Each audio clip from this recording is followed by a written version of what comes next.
দুই সপ্তাহ ধরে অস্থির রাজধানীর চালের বাজার। সপ্তাহ ব্যবধানে কেজিতে ৬ টাকা পর্যন্ত বেড়েছে সরু চালের দাম। সাপ্তাহিক ছুটির দিন শুক্রবার সকালে মোহাম্মদপুর পাইকারি কৃষি মার্কেটের বিক্রেতারা জানান, সপ্তাহ ব্যবধানে মিনিকেটের প্রতি বস্তায় দাম বেড়েছে ২৫০ থেকে ৩০০ টাকা। কেজিতে ২ টাকা থেকে বেড়েছে দাম। পাইজাম, গুটি স্বর্ণা ও ব্রি ২৮ চালের দাম বেড়েছে ২ টাকা পর্যন্ত। ব্যবসায়ীদের দাবি, মিলাররা নানা যুক্তিতে দাম বাড়াচ্ছেন, তাতেই বেশি দামে চাল বিক্রি করতে বাধ্য হচ্ছেন তারা। এদিকে ঢাকার বাইরেও ঊর্ধ্বমুখী চালের বাজার। সপ্তাহের ব্যবধানে দিনাজপুর ও ময়মনসিংহে ৪ থেকে ৬ টাকা পর্যন্ত বেড়েছে দাম।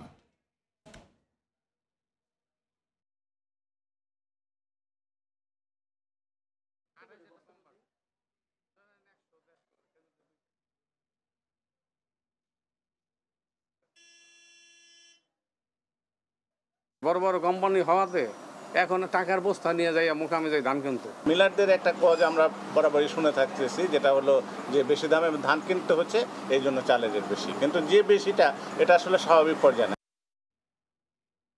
চালের বাজারের সবশেষ খবর জানাতে এই মুহূর্তে মোহাম্মদপুর টাউন হল মার্কেটে আছেন সহকর্মী সাদিক হাসান ইমন এবং ময়মনসিংহের মেছুয়া বাজারে আছেন ওবায়দুল হক।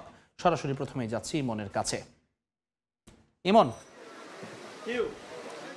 আমি আছি মোহাম্মদপুর টাউন হল বাজারে। সেখানে দেখছি আমি চালের আড়তদারদের সাথে কথা বলেছিলাম যে এখন দেখা যাচ্ছে যে চালের দাম কিন্তু যে বেড়েছিল সেই বাড়তি মুখেই কিন্তু চালের দাম রয়েছে। আমি যদি বলি যে প্রতি বস্তা মিনিকেট চালের কিন্তু ২৫০ টাকা পর্যন্ত বেড়েছে, আর গুটি স্বর্ণা ২০০ টাকা প্রতি বস্তা প্রতি বেড়েছে। তারপর ব্রি ২৮-এর কথা যদি বলি তাহলে কিন্তু ১০০ টাকা বেড়েছে, এবং পাইজাম সেটাও কিন্তু প্রায় বস্তা প্রতি ১০০ টাকা বেড়েছে। তো আসলে সব কিছু দেখা যাচ্ছে যে এখানে খুচরা যারা ক্রেতারা এসেছেন তারাও বলছেন যে সবকিছু বাড়তি দামে তারা কিনছেন। আর এদিকে যদি আমি দেখি যে সবজির বাজারে যদি কথা বলি, সবজির বাজারে কিন্তু খুব যে একটা বেড়েছে তা কিন্তু না। সেখানে কিন্তু করলার দামটা বেড়েছে, আগের সপ্তাহে ৮০ টাকা ছিল, এখন কিন্তু ১০০ টাকা হয়েছে। মরিচ ৮০ টাকায় রয়েছে। টমেটোর দাম বেড়েছে ১০০ টাকা থেকে ১২০ টাকা হয়েছে। আর সেখানে কমতির দিকে যদি বলি তাহলে পেঁপের দামটা কিন্তু কমেছে। গত সপ্তাহে ৫০ টাকা ছিল, এই সপ্তাহে ৪০ টাকায় বিক্রি হচ্ছে। বেগুন কিন্তু আগের মতো ৮০ টাকাতে রয়েছে, পটল ৬০ টাকায় রয়েছে। এবং যদি পেঁয়াজ আলুর কথা বলি তাহলে কিন্তু পেঁয়াজ আলুর দামটাও কিন্তু গত সপ্তাহে যেমন ছিল তেমনই কিন্তু রয়েছে। আর আমি মুরগির বিক্রেতাদের সাথে কথা বলেছিলাম, তারা বলেছেন যে গত সপ্তাহে কিন্তু ব্রয়লার মুরগি বিক্রি হয়েছিল ১৬০ টাকা দরে, এই সপ্তাহে কিন্তু ১০ টাকা কমেছে, ১৫০ টাকায় বিক্রি হচ্ছে। সোনালী মুরগির কথা যদি বলি তাহলে গত সপ্তাহে ৩০০ থেকে ৩২০ টাকায় বিক্রি হলেও এই সপ্তাহে বিক্রি হচ্ছে ২৮০ টাকা। তার মানে সপ্তাহ ব্যবধানে ২০ টাকা কমেছে। আর দেশি মুরগি কিন্তু কমেছে ৫০ টাকার মতো। গত সপ্তাহে দেশি মুরগি বিক্রি হয়েছিল ৬৫০ টাকায়, এবং এই সপ্তাহে কিন্তু সেটা বিক্রি হচ্ছে ৬০০ টাকায়। আর আনুষঙ্গিক অন্যান্য সব কিছুর দাম যদি আমি বলি তাহলে আমি বলবো যে আমি মুদিখানার কিছু দোকানে গিয়েছিলাম। মুদিখানার দোকানে গিয়ে দেখতে পেরেছিলাম যে সাবানের দামটা কিন্তু লাইফ বয়, লাক্স, মেরিল সেগুলোর দাম কিন্তু বেড়েছে। আর মুসুর ডালের দাম যদি বলি তাহলে সেটা আগের সপ্তাহে ১৩৫ টাকায় যেটা বিক্রি হয়েছিল সেটা ১৩০ টাকায় বিক্রি হচ্ছে। আর আসলে যদি বলি যে চায়ের দাম ৪০০ গ্রামের যদি চায়ের দাম বলি তাহলে সিলন চা, তারপর ইস্পাহানি, তাজা সব কিছুর দামই কিন্তু সপ্তাহ ব্যবধানে প্রায় ২০ টাকা করে বেড়েছে। তো টাউন হল মার্কেট থেকে এই ছিল আমার কাছে বাজার পরিস্থিতি। এরপরে আমাদের সঙ্গে যুক্ত হচ্ছেন আমাদের আরেক সহকর্মী ওবায়দুল হক।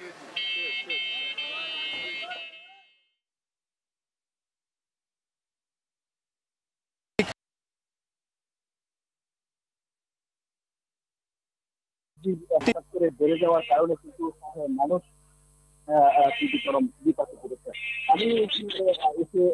আমি আসছি ময়মনসিংহ নগরের মেছুয়া বাজারে। এখানে এসে আমি বিষয়গুলোর সাথে কথা বললাম। আর তারা যেটি বিশেষজ্ঞ আমাদেরকে জানিয়েছেন যে গত সপ্তাহে ১,৮৫০ টাকার কাশ্মীরি চালের বস্তা কিন্তু চলতি সপ্তাহে বিক্রি হচ্ছে ২,০০০ টাকায়। এছাড়া ১,২৫০ টাকার যে ২৮-২৯ যে চালের বস্তা রয়েছে সেগুলো কিন্তু বিক্রি হচ্ছে ১,৪০০ টাকায়। বিক্রেতারা বলছেন যে এই ভারত থেকে চাল আমদানি বন্ধের পর কিন্তু কাতারি এবং নাদেশি চালের বাজার আরেক দফা সেই ক্ষেত্রে পাল্লা দিয়ে শীর্ষ পর্যায়ে কিন্তু আরো ৫ থেকে ৬ টাকা কিন্তু কেজিতে বেড়েছে ২৮ এবং ২৯ পর্যন্ত। স্থানীয় যে নাজিরশাহী রয়েছে লোকাল সেটি কিন্তু আগে যেটি ছিল 1700 থেকে 1800 টাকা, সেটি কিন্তু এখন বিক্রি হচ্ছে 1850 টাকা। এবং নওগাঁর যে চাল রয়েছে টাকা দেখতে কিন্তু এরকম বেড়েছে।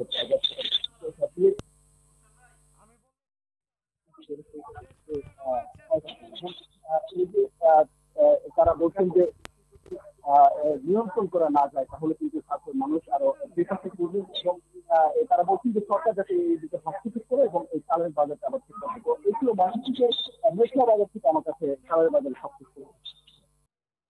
চালের বাজারের সবশেষ খবর জানাতে রাজধানী থেকে যুক্ত হয়েছিলেন সহকর্মী ইমন এবং তারপর ময়মনসিংহ থেকে যুক্ত হয়েছিলেন ওবায়দুল হক।